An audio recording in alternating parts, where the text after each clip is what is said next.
انا شكلي كده هرجع احب الكريب من تاني. وده كله بسبب 2 اخوات قرروا يفتحوا محل كريب.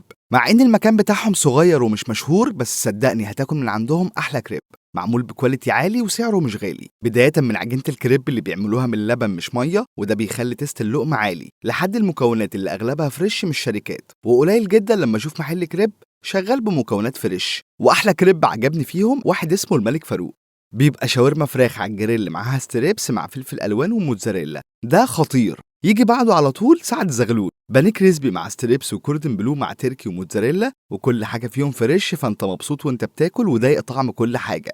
بيعملوا كمان كريب ميكس شوكولاته خطير، كان ناقصه بس شويه مكسرات او موز ويبقى عالمي. وده هتاخدوه هديه لو اشتريتوا اي 2 كريب.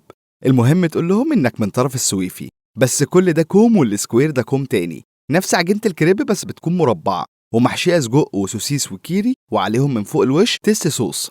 وفي منها نوع تاني فراخ بيكون فاهيتا وستريبس وكريسبي مع كوردن بلو، عليهم صوص شيدر، ومن فوق الوش صوص رانش. الاتنين دول ما ينفعش تفوتوهم، من احلى الحاجات اللي جربتها عندهم. المكان ده اسمه طربوش افندي، وموجود في 21 عمارات خلف العبور مصر الجديدة، بجوار دار المشاة والهيئة الهندسية. فجربوهم وادعوا لي.